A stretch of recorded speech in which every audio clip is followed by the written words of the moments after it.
Pernah nggak ngerasa grup WA kita sepi aja, nggak ada chat sama sekali? Jangan-jangan itu anggota grup udah bikin grup baru dan kita nggak dimasukin. Itu biasa banget kan kayak gitu. Cara ngusir secara halus, jadi kita nggak dikeluarin, nggak di-kick. Cuman mereka bikin grup baru yang tadinya anggotanya 50 orang, mereka bikin grup 49 orang, cuma kita doang yang nggak masuk gitu. Kenapa nih grup sepi banget, nggak ada chat sama sekali? Karena mereka chatnya di grup sebelah. Nah, kalau kita ngerasa grup WA kita tuh sepi, ada nggak rasa nih kenapa ya, saya ada salah apa ya ke teman-teman kok sepi banget? Kok tiba-tiba ada yang left group? Maaf ya, atau tiba-tiba ujuk-ujuk live group aja nggak ada pamit, nggak ada omongan apa-apa. Terus kita bertanya-tanya ada masalah apa ya? Kayak kita ngetelepon seseorang, kenapa selalu dialihkan ke nomor yang lain? Berarti nomor kita jangan-jangan di-block misalnya. Kita nge-request untuk nge-follow dia kok nggak di-approve gitu ya, kok nggak diterima-terima. Kita minta di-fallback kok nggak di-fallback misalnya. Kita sering mempertanyakan hubungan kita dengan manusia, tapi sering nggak kita mempertanyakan hubungan kita dengan Allah? Setiap hari kita mempertanyakan hubungan kita dengan seseorang, apalagi seseorang yang ada rasanya di hati kita. Itu setiap hari kita pertanyain. Lasin udah lewat sekali, tapi yang saya belum dibaca. Lewat yang kedua kali, yang ketiga kali. Kenapa 3 kali lewat Lasin, tapi kok WA saya nggak dibaca aja, dilewatin gitu? Emangnya dia yang WA banyak banget? Mempertanyakan. Kalau pas barengan dia kelihatan kayak agak sedikit kurang bersemangat gitu, kita mempertanyakan, kok kamu gak bahagia bareng dengan aku? Gitu kan. Kita mempertanyakan terus hubungan kita sama seseorang.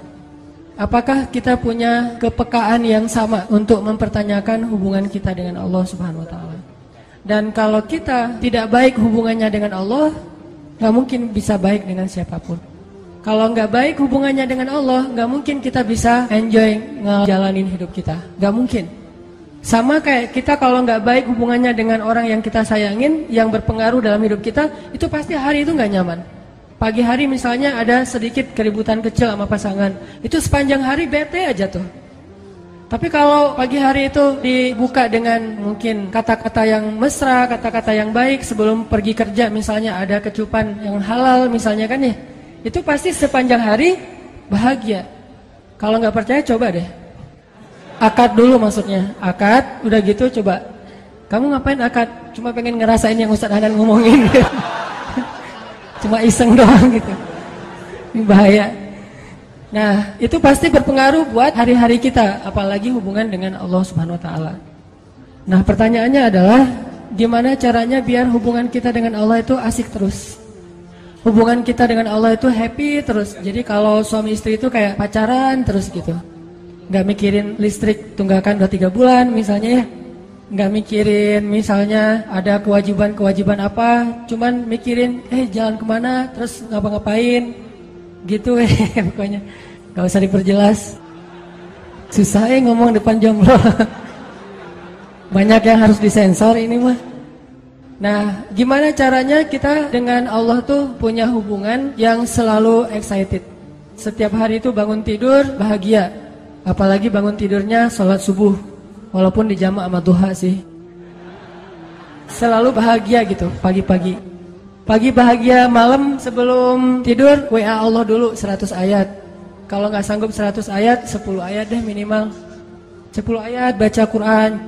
Nah, ke Allah tuh gitu. Nge-WA dulu 10 ayat sebelum tidur. Terus bangun malam yang dipikirin Allah dulu. Kalau kita kan asal melek yang dilihat handphone kan ya. Asal melek handphone. Aduh handphonenya lowbat jadi khawatir. Ke Allah gitu gak sih? Ngerasa lowbat di hati kita jadi ada masalah terus khawatir. Nah, gimana caranya kita menjaga semangat hablum minallah? Hubungan dengan Allah itu kayak kita ngejaga semangat hablum minannas.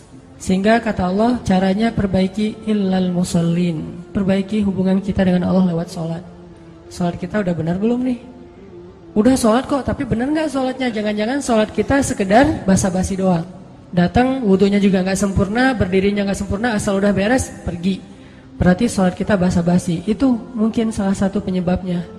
Illal musallin. Terus juga mungkin penyebab lain saya kurang zikir sama Allah, enggak yadhkurunallaha qiyaman wa qu'udan wa ala junubihim. Jadi kalau kita ngerasa kenapa ya saya sepanjang hari bete aja, kenapa ya setiap urusan saya bermasalah, Kenapa ya saya kok nggak tenang? Kenapa?